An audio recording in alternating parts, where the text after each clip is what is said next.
महाभारत में कर्ण का पूर्व जन्म ही बना उनकी मृत्यु का कारण। जाने पूरी कहानी को। तो आइए सुनते हैं अब पूरी कहानी।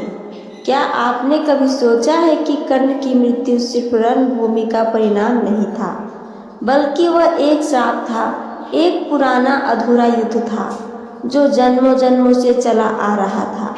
जिस योद्धा को लोग दानवीर कहते हैं, वह कभी एक राक्षस था, दंभोदभवा। जिस अर्जुन ने कुरुक्षेत्र में कर्ण का वध किया, वो केवल एक योद्धा नहीं था, बल्कि एक ऋषि था जो जन्मों से इसी क्षण की प्रतीक्षा कर रहा था। आज हम आपको सुनाएंगे महाभारत की उस अनकही कथा को, जिसमें छिपा है कर्ण के पूर्व जन्म का रहस्य। एक कथा जहाँ युद्ध सिर्फ अस्त्रों से नहीं, बल्कि तप, व्रत और सांपों से लड़ा गया था। तो आइए चले उस युग में जहाँ नर नारायण, दंभोदभवा और सूर्यदेव की यह लीला शुरू हुई थी। महाभारत की कहानी के अनुसार कर्ण पूर्व जन्म में दंभोदभवा नामक एक असुर थे। दंभोदभवा को अपनी शक्तियों का बहुत अहंकार था। अहंकार के कारण दंभोदभवा ने कई निर्दोष लोगों को छल से हत्या कर दी थी। पूर्व जन्म में किया यही कर्म कर्ण की मृत्यु का कारण बन गया था। महाभारत कथा के अनुसार कई योद्धा ऐसे भी थे जिन्हें उनके पूर्व जन्मों के कारण हार का सामना करना पड़ा था। असल में उनके पूर्व जन्म में किए हुए ऐसे कर्म थे जो किसी न किसी वजह से उनकी मृत्यु का कारण बने। इनमें से एक योद्धा का नाम कर्ण भी है।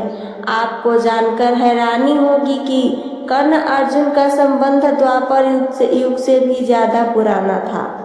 पूर्व जन्म ही नहीं, बल्कि कई जन्मों से अर्जुन श्री कृष्ण के साथ मिलकर कर्ण को मारने का प्रयास कर रहे थे, लेकिन कर्ण किसी तरह बच ही जा रहे थे। आइए विस्तार से जानते हैं कर्ण की पूर्व जन्म की कहानी। कर्ण के पिछले जन्म में दंभोदभवा नामक एक असुर था। सूर्यदेव ने उसे 100 कुंडल और कवच दिए थे। सूर्यदेव ने उसे यह वरदान भी दिया था कि जो भी कोई उसके कुंडल और कवच को तोड़ेगा, उसकी मृत्यु हो जाएगी। दंभोदभवा अपनी ताकत के नशे में चूर था। वह लोगों को परेशान करने लगा था, इसलिए सब लोग नर नारायण ऋषियों के पास गए। वे ही उसकी मदद कर सकते थे। नर नारायण वास्तव में कृष्ण और अर्जुन के ही रूप थे। वे ही इस समस्या का समाधान निकाल सकते थे। दंभोदभवा नाम के एक असुर को एक अनोखा वरदान मिला था। इस वरदान के अनुसार उसे सिर्फ वही इंसान मार सकता था जिसने 1000 साल तक तपस्या की हो। नर और नारायण नाम के 2 तपस्वी हजारों सालों से तपस्या कर रहे थे। कई लोग इन्हें देवताओं का अंश भी कहते थे। पहले नर ने दंभोदभवा से लड़ाई की और उसका एक कवच तोड़ दिया, लेकिन नर की मृत्यु हो गई। फिर नारायण ने अपनी शक्ति से नर को फिर से जीवित कर दिया। इसके बाद नर 1000 साल की तपस्या करने चले गए। इस बीच नारायण ने दंभोदभवा से युद्ध जारी रखा। इसी तरह कई जन्मों तक नर और नारायण दंभोदभवा से लड़ते रहे, लेकिन उसे मारने में सफल न हो पाए। नारायण ने कवच तोड़ा, उनकी मृत्यु हुई। नर ने उन्हें जीवित किया। नर नारायण दंभोदभवा से बार बार युद्ध करते और मर जाते, फिर जीवित हो जाते। यह क्रम चलता रहा। इस तरह दंभोदभवा के 99 कवच टूट गए। दंभोदभवा डर गया और सूर्यदेव की शरण में भागा। दंभोदभवा सूर्यदेव का भक्त था और उन्हें अपने पिता की तरह मानता था, इसलिए सूर्यदेव का वात्सल्य भी दंभोदभवा पर छलक पड़ा और उन्होंने दंभोदभवा को अपने पीछे छुपाकर बचा लिया। नर नारायण सूर्यदेव का सम्मान करते हुए वहां से दंभोदभवा को बिना मारे ही लौट आए। लेकिन जाते जाते नर नारायण ने सूर्यदेव से कहा कि वे द्वापर युग में जन्म लेकर दंभोदभवा को मारेंगे और उस युग में सूर्यदेव दंभोदभवा की सहायता नहीं करेंगे। सूर्यदेव ने नर नारायण को वचन दिया और इस तरह दंभोदभवा के प्राण बच गए। द्वापर युग में दंभोदभवा कर्ण के रूप में जन्म। दंभोदभवा का एक कवच कुंडल शेष रह गए थे, इसलिए कर्ण ने सूर्यदेव के इन्हीं कवच कुंडल के साथ जन्म लिया। श्री कृष्ण को कर्ण की मृत्यु का रहस्य पता था, इसलिए उन्होंने इंद्रदेव को कर्ण से उसके कुंडल और कवच मांगने के लिए भेजा था।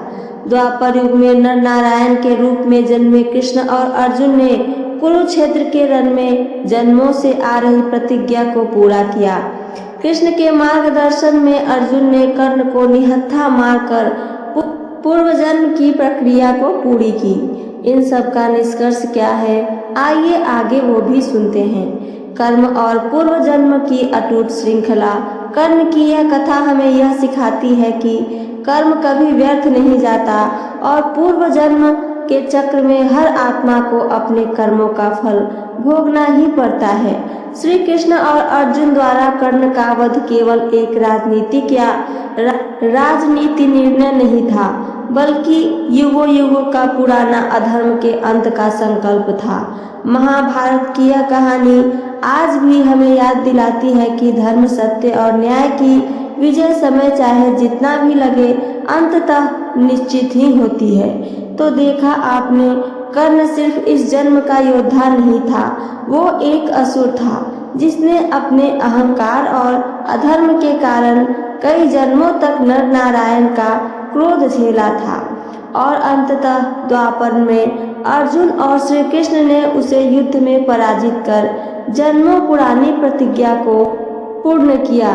महाभारत की यही तो विशेषता है, यहाँ हर युद्ध का बीज किसी पुराने जन्म में बोया गया होता है। कर्ण की मृत्यु हमें यही सिखाती है कि कर्म कभी व्यर्थ नहीं जाता, चाहे वह इस जन्म का हो या किसी और जन्म का।